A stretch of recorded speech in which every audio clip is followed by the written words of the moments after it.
नमस्कार दोस्तों, स्वागत है आप सभी का आपके अपने यूट्यूब चैनल अमन प्रयास जीके जिसमें। जैसा कि फ्रेंड्स आज है आपका 5 अक्टूबर को दोस्तों आपका एसएससी सीपीओ का एग्ज़ाम था, जो कि फर्स्ट का जो एग्ज़ाम है आपका समाप्त हो गया है। तो आपके फर्स्ट में जीके जिसके पोर्शन से क्या क्या प्रश्न पूछे गए हैं उन सभी प्रश्नों के साथ है जो कि मैं उपस्थित हो गया हूँ। ठीक है, तो चलिए उन सभी प्रश्नों को देखते हैं, साथ में एक्स्ट्रा फैक्ट्स को भी देखेंगे ताकि आपके आने वाले शिफ्टों में जो एग्ज़ाम है तो आपको कुछ हद तक मदद मिल सके। ठीक है, तो देखिए पहला जो प्रश्न आपसे पूछा गया था कि आत्मीय सभा का जो स्थापना है वो दोस्तों आपका कब हुआ था। ठीक है, तो आत्मीय सभा की बात करेंगे तो इसका जो स्थापना है वो दोस्तों आपका 1815 ईस्वी में हुआ था। हमने आपके साथ बहुत बार इस प्रश्न को डिस्कस भी किया था कि आत्मीय सभा जिसका स्थापना आपका 1815 में राजा राम मोहन राय जी के द्वारा किया गया था। राजा राम मोहन राय जी के द्वारा किया गया था। कहाँ पर किया गया था? तो कलकत्ता में किया गया था। ठीक है, यही जो आत्मीय सभा था वो दोस्तों आपका 1828 में जाकर, ठीक है, 1828 में चलकर यही समाज दोस्तों आपका क्या बन गया था? आत्मीय सभा ही आपका ब्रह्म समाज बन गया था। ठीक है, ब्रह्म समाज बन गया था। ठीक है, तो ब्रह्म समाज का स्थापना आपका किसने किया था? तो 1828 ईस्वी में आपका राजा राम मोहन राय ही ने किया था। इस बात को भी आप क्या कीजिएगा, याद कर लीजिएगा। ठीक है, इसके अलावा और भी समाज आते हैं, जैसा कि आपका प्रार्थना समाज हो गया। कल पूछा गया था कि प्रार्थना समाज का स्थापना किसने किया था। ठीक है, तो कब हुआ था? तो 1867 में हुआ था। इस बात को याद रखिएगा। ठीक है, इसके अलावा किसने किसने किया था तो एक नाम जरूर याद रखिएगा आप लोग। किसको याद रखिएगा? तो प्रार्थना समाज में आत्माराम पांडुरंग को याद रखिएगा। आत्माराम पांडुरंग जी को याद रखिएगा। ठीक है, इन्होंने प्रार्थना समाज का स्थापना किया था। इसके अलावा आर्य समाज अगर आपसे पूछे जाए आर्य समाज का स्थापना किसने किया था, तो आर्य समाज का स्थापना आपका 1875 में आपका दयानंद सरस्वती जी के द्वारा आर्य समाज का जो स्थापना है वो आपका होता है। तो इन सभी को आपको क्या करना है, याद रख लेना है। ठीक है, चलिए हम लोग वीडियो में आगे बढ़ते हैं। इससे पहले दोस्तों आपको बताते चलें कि एसएससी 2023 में जितने भी एग्ज़ाम अभी तक कंडक्ट हुए हैं, अगर उन सभी एग्ज़ामों का पीडीएफ लेना चाहते हैं, जो कि आपका पीडीएफ रहेगा, जो कि आपका सभी प्रश्नों के साथ आपको इंपॉर्टेंट एक्स्ट्रा फैक्ट्स है जो कि देखने को मिलेंगे, वो पीडीएफ कौन कौन सा मिलेगा? तो मात्र 69 रुपये में आपको एसएससी सीजीएल का जो कि 39 शिफ्टों में कंडक्ट हुआ है 2023 का, एमटीएस का 2022 का 57 शिफ्टों में, सीएचएल 2022 का 36 शिफ्टों में, सीएचएल 2023 का आपका 39 शिफ्टों में और एसएससी एमटीएस 2023 का 27 शिफ्टों में एग्जाम जो कंडक्ट हुआ है उन सभी का पीडीएफ आपको मिल जाएगा, जो कि आपके आगामी एसएससी एग्जाम के लिए बहुत इंपॉर्टेंट होने वाला है। जीके जीएस करंट अफेयर्स के प्रश्न आपके इसमें शामिल रहेंगे। ठीक है, पीडीएफ को प्राप्त करने के लिए 2 व्हाट्सएप नंबर दिया गया है, दोनों में से किसी एक पर संपर्क कर लीजिएगा, आपको और भी जानकारी और पीडीएफ आपको वहीं पर मिल जाएगा। नेक्स्ट क्वेश्चन पूछा गया कि कौन सा शास्त्रीय जो नृत्य है आपका दक्षिण भारत से संबंधित है। ठीक है, 4 ऑप्शन दिया गया था, सतरिया दिया गया था, स्त्रिया लिखा गया है। ठीक है, तो ये दोस्तों आपका सतरिया एक था, एक दोस्तों आपका भरतनाट्यम था, एक आपका छऊ था, एक आपका कथक था। ठीक है, तो इसमें से आपको डायरेक्ट लग रहा होगा कि दक्षिण भारत से कौन संबंधित है। तो दक्षिण भारत से दोस्तों आपका भरतनाट्यम है, जो कि दोस्तों आपका तमिलनाडु का आपका शास्त्रीय नृत्य है। तो इसका राइट आंसर क्या हो जाएगा? तो दोस्तों आपका क्या हो जाएगा? तो भरतनाट्यम हो जाएगा। ठीक है, और जो आपके दिए गए थे आपको बता दें कि टोटल आपका 8 प्रकार का शास्त्रीय नृत्य है। एक प्रकार का है भरतनाट्यम है, जो कि तमिलनाडु का है, जो कि कौन से भारत से है? तो ये दोस्तों आपका दक्षिण भारत से है, इसको याद रखिएगा। इसके अलावा एक आपका कथक है, जो कि उत्तर प्रदेश का है, ये दोस्तों आपका कौन सा भारत का है? तो उत्तर भारत का है। ठीक है, उत्तर भारत का है। इसके अलावा कुचिपुड़ी अगर आपसे पूछ दिया जाए, ये दोस्तों आपका कहाँ का है? तो आपका आंध्र प्रदेश का है। ओडिसी फ्रेंड्स आपका कहाँ का है? ओडिसी आपका कहाँ का है? तो ओडिसी दोस्तों आपका उड़ीसा का शास्त्रीय नृत्य है। कथकली पूछेगा तो कथकली आपका केरल का शास्त्रीय नृत्य है। ठीक है, इसके अलावा आपको बता दें सतरिया जो नृत्य है वो दोस्तों आपका असम का शास्त्रीय नृत्य है। मणिपुरी की बात करेंगे तो मणिपुरी कहाँ का है? तो मणिपुर का है। अब मोहिनीअट्टम दोस्तों आपका कहाँ का है? तो आपका केरल का है। ये 8 प्रकार के शास्त्रीय नृत्य है जो कि संगीत नाटक एकेडमी के द्वारा आपका मान्यता प्राप्त शास्त्रीय नृत्य है। ठीक है, नेक्स्ट क्वेश्चन देखिए पूछा गया कि आइस जो हॉकी है, आइस हॉकी में आपके कितने खिलाड़ी होते हैं। ठीक है, आइस हॉकी में आपका कितने खिलाड़ी है आपका होते हैं। ठीक है, तो आइस हॉकी में फ्रेंड्स आपका 6 खिलाड़ी होता है। तो आप इसको क्या कीजिएगा, याद कर लीजिएगा कि आइस हॉकी में आपका 6 खिलाड़ी हैं। ठीक है, इसके अलावा और खेल और खिलाड़ियों की संख्या से संबंधित और कुछ देखें तो क्रिकेट में दोस्तों आपका कितना खिलाड़ी होता है, तो क्रिकेट में आपका 11 खिलाड़ी होता है, फुटबॉल में भी आपका 11 होता है, हॉकी की बात करेंगे तो हॉकी में भी आपका 11 होता है। तो क्रिकेट, फुटबॉल और हॉकी को तीनों को एक साथ याद रखिएगा, जिसमें कितना खिलाड़ी होता है, तो 11 खिलाड़ी होता है। इसके अलावा हॉकी 5 में बात करेंगे तो 5 खिलाड़ी, आइस हॉकी में 6 खिलाड़ी, बास्केटबॉल अगर आपसे पूछे जाए तो बास्केटबॉल में आपका 5 खिलाड़ी होता है। बास्केटबॉल से संबंधित प्रश्न में आपका आज पूछा गया था, उसको भी हम लोग देखेंगे अभी। बेसबॉल की बात करेंगे तो बेसबॉल में आपका 9 खिलाड़ी। रग्बी फुटबॉल की बात करेंगे तो रग्बी फुटबॉल में आपका 15 खिलाड़ी होता है। पोलो एक गेम है जिसमें आपका 4 खिलाड़ी होता है। पोलो के अलावा आपका एक वाटर पोलो है जिसमें दोस्तों आपका 7 खिलाड़ी होता है। वॉलीबॉल की बात करेंगे तो वॉलीबॉल में दोस्तों आपका 6 खिलाड़ी होता है। इसके अलावा बीच वॉलीबॉल की बात करेंगे, जो बीच पर खेला जाता है उस पर दोस्तों आपका 2 खिलाड़ी होता है। वहीं पर आपका कबड्डी में कितने खिलाड़ी होता है, तो कबड्डी में दोस्तों आपका 7 खिलाड़ी होता है। और लाक्रोस एक गेम है, लाक्रोस में दोस्तों आपका कितना खिलाड़ी होता है, तो लाक्रोस में दोस्तों आपका 10 खिलाड़ी होता है, 10 खिलाड़ी होता है। इस बात को दोस्तों आप क्या कीजिएगा, याद कर लीजिएगा, ठीक है। इसके बाद दोस्तों आपका देखें कौन सा प्रश्न आपसे पूछा गया था, तो इसके बाद दोस्तों आपसे पूछा गया, इससे पहले आपको बता दें कि हैंडबॉल में आपका 7 खिलाड़ी, खो खो में 9 खिलाड़ी और सेपक टकराव में आपका 3 खिलाड़ी होता है, ठीक है।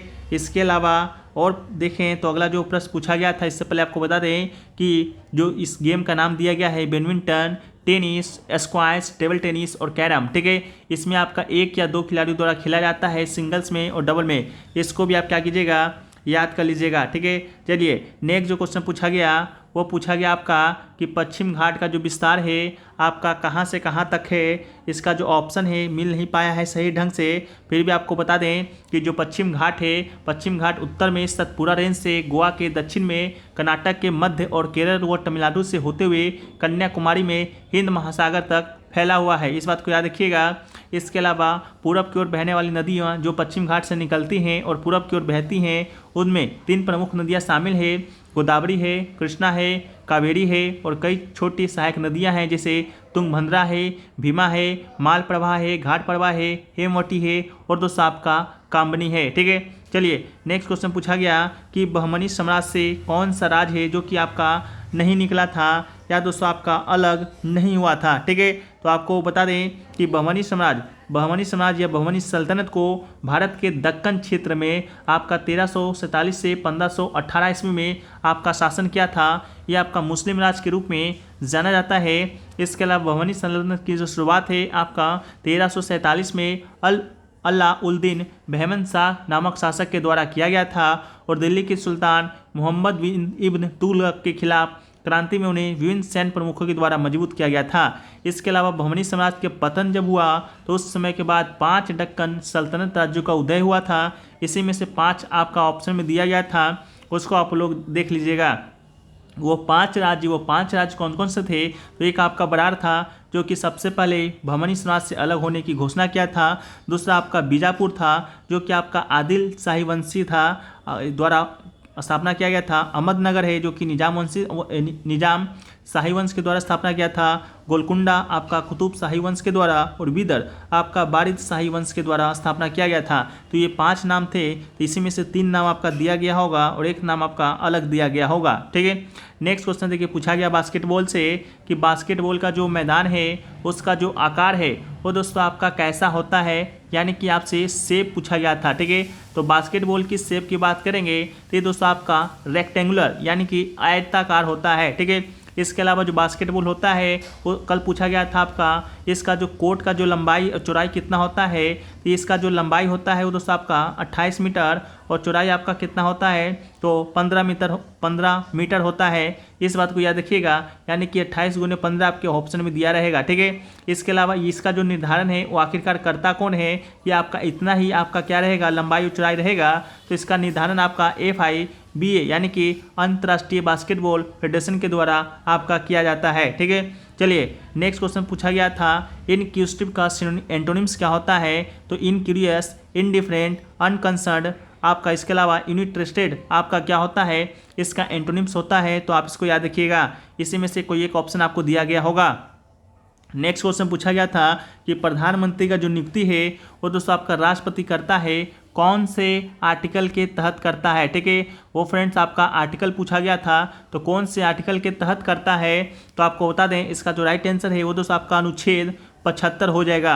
अब आप बोलिएगा कि सर प्रधानमंत्री का नियुक्ति, प्रधानमंत्री तो हम लोग चुनते हैं, तो आपको बता दें कि प्रधानमंत्री आप लोग नहीं चुनते हैं, आप लोग अपने अपने क्षेत्र का आपका सांसद चुनते हैं, आपका लोकसभा का सांसद चुनते हैं। प्रधानमंत्री चुनने का पावर आप लोग के हाथ में नहीं है। वो बात अलग है कि आप लोग प्रधानमंत्री के किसी फेस पर आप लोग उसके फेस पर वोट देते हैं, ठीक है, लेकिन प्रधानमंत्री की जो नियुक्ति है वो आपका राष्ट्रपति करता है, इस बात को याद रखिएगा। इसके अलावा प्रधानमंत्री आपका राष्ट्रपति के द्वारा नियुक्त किया जाता है, और प्रधानमंत्री के अलावा जो अन्य मंत्री होते हैं जैसे कि गृह मंत्री हो गया, आपका रक्षा मंत्री हो गया, वित्त मंत्री हो गया, उसकी जो नियुक्ति है वो आपका प्रधानमंत्री की सलाह पर ही आपका राष्ट्रपति के द्वारा किया जाता है। राष्ट्रपति के पश्चात पर्यंत मंत्री जो होता है आपका पद पर रहता है। मान लीजिए वित्त मंत्री मन किया राष्ट्रपति को कि वित्त मंत्री को आपका अभी हटा दिया जाए, तो आप वित्त मंत्री को आपका हटा भी सकता है, ठीक है, लेकिन प्रधानमंत्री की सलाह पर, ठीक है। इसके अलावा मंत्री जो परिषद होता है वो आपका सामूहिक रूप से किसके प्रति उत्तरदायी होता है, तो दोस्तों आपका लोकसभा के प्रति उत्तरदायी रहता है। इसके अलावा प्रधानमंत्री आपका वास्तविक कार्यकारी प्राधिकरण है और जो वास्तविक कार्यपालिका है, ठीक है। राष्ट्रपति है जो कि आपका नाम मात्र के कार्यकारी प्राधिकारी है जो विधिक कार्यकारी है। प्रधानमंत्री संसद के दोनों सदनों में से किसी एक सदन का सदस्य भी हो सकता है। प्रधानमंत्री के वेतन भत्ते संसद के द्वारा समय समय पर निर्धारित किए जाते हैं, ठीक है, आपको इस बात को याद रखिएगा।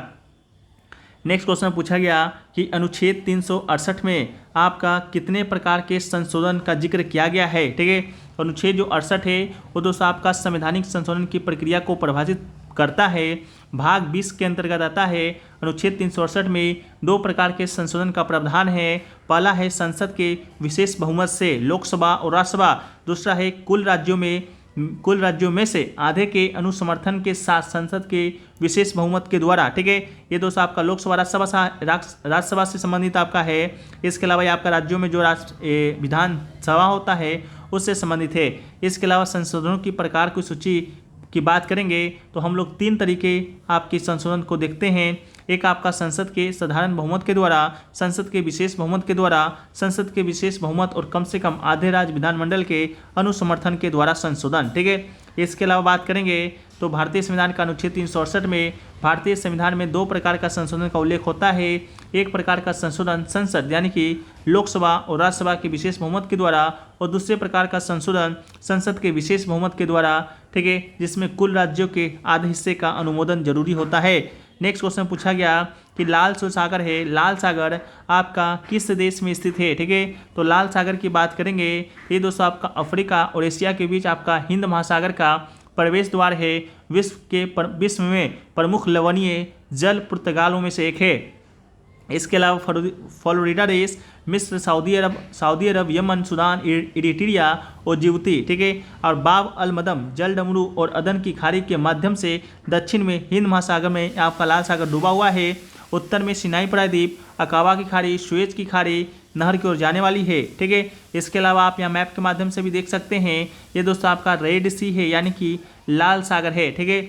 इसके अलावा नेक्स्ट क्वेश्चन पूछा गया कि भारत कितने बार T20 वर्ल्ड कप है जो कि जीता है, तो भारत ने अभी तक मात्र एक बार ही T20 वर्ल्ड कप जीता है। वो दोस्तों आपका कब जीता था, तो आपका 2007 में जीता था, जब T20 का जो फॉर्मेट है पहली बार ही आया था। 2007 में पहला संस्करण था और भारत ने ही जीता था महेंद्र सिंह धोनी की अगुवाई में। इस बात को याद रखिएगा। हराया किसको था, तो उप विजेता दोस्तों आपका कौन बना था, तो उप विजेता आपका पाकिस्तान बना था, ठीक है। उप विजेता कौन बना था फ्रेंड्स, तो उप विजेता आपका पाकिस्तान बना था, ठीक है। इसके अलावा बात करें आपका जो वर्ल्ड कप है T20, वो दोस्तों आपका हर 2 साल में क्या आयोजित किया जाता है, ठीक है।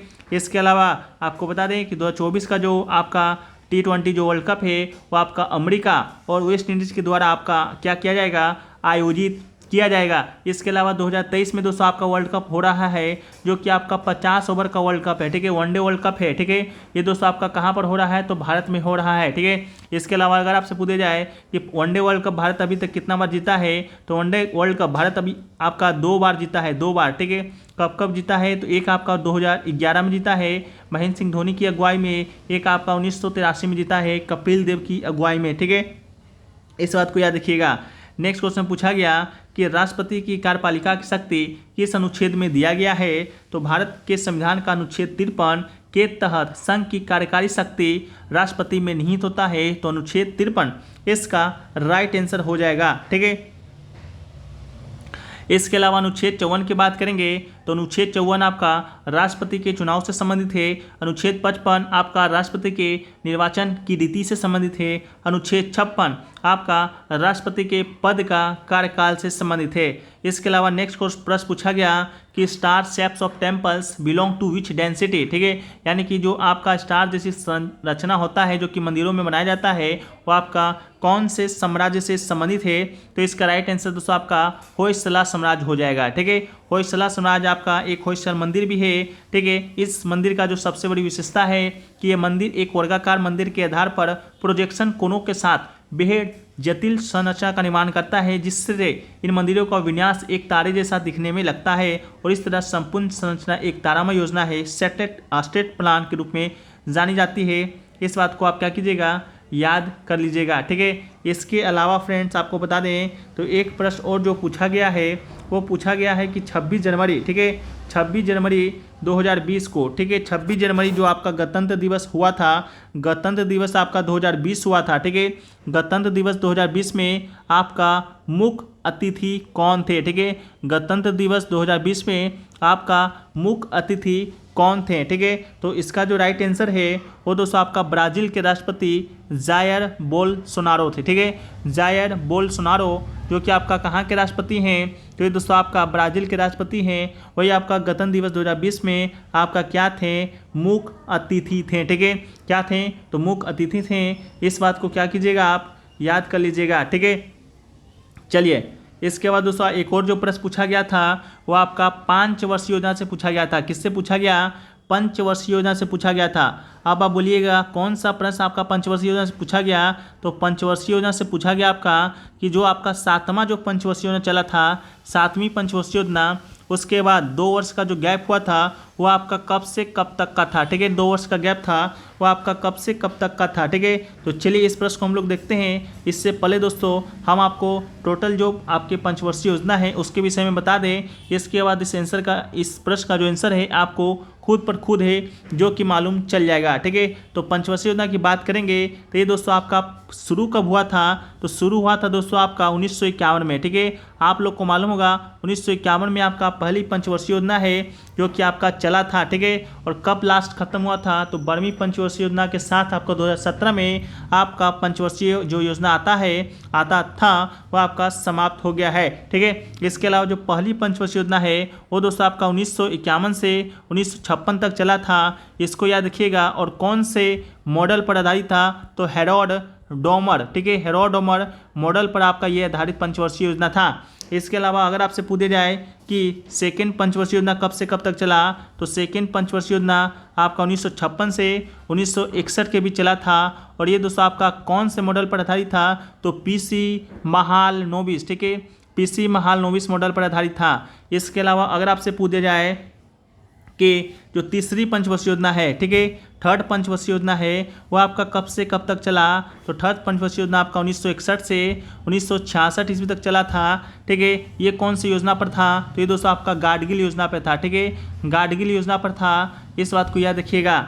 इसके अलावा अगर आपसे पूछ दिया जाए कि आपका चौथी पंचवर्षीय योजना कब चला था, तो आपको बता दें कि चौथी पंचवर्षीय योजना से पहले आपका योजना अवकाश चला था, ठीक है। कौन सा आपका चला था, योजना अवकाश चला था। आपको मालूम होगा 1962 में आपका चीन का युद्ध हुआ था, तो आपका पंचवर्षीय योजना को रोक दिया गया था और योजना अवकाश के नाम से चला था, जो कि आपका 1966 से 1969 तक चला था, ठीक है। ये भी प्रश्न आपसे पूछा जा सकता है, तो इस बात को भी याद रखिएगा, ठीक है। योजना अवकाश बनाने का जो पीछे का कारण था आपका भारत चीन का युद्ध था, भारत पाकिस्तान का भी युद्ध था। ठीक है, इसके अलावा अगर आपसे पूछा जाए चौथी पंचवर्षीय योजना कब तक का चला था, तो चौथी पंचवर्षीय योजना की बात करेंगे ये दोस्तों आपका 1969 से 1974 तक चला था। ठीक है, 1969 से 1974 के बीच चला था। और आपको बता दें इसी पंचवर्षीय योजना में जो गरीबी हटाओ का जो नारा है आपका दिया गया था। ठीक है, लेकिन आपका इम्प्लीमेंटेशन आपका इस पंचवर्षीय योजना से आपका क्या किया था, आपका नारा दिया गया था, इस बात को याद रखिएगा। ठीक है, इसके अलावा आपका जो पंचमी पंचवर्षीय योजना है वो आपका 1974 से चला था 1979 तक। ठीक है, 1979 तक चला था।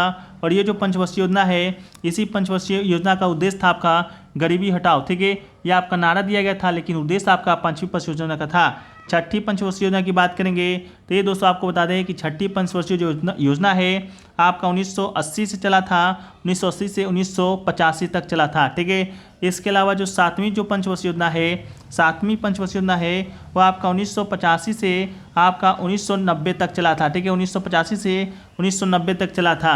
अब आपका क्वेश्चन यही पूछा गया था कि सातवीं पंचवर्षीय योजना के बाद 2 साल का जो अवकाश हुआ था जो कि आपका वार्षिक योजना चला था। ठीक है, वार्षिक एनुअल प्लान चला था, वो कब से कब तक चला था, तो दो वार्षिक योजना चला।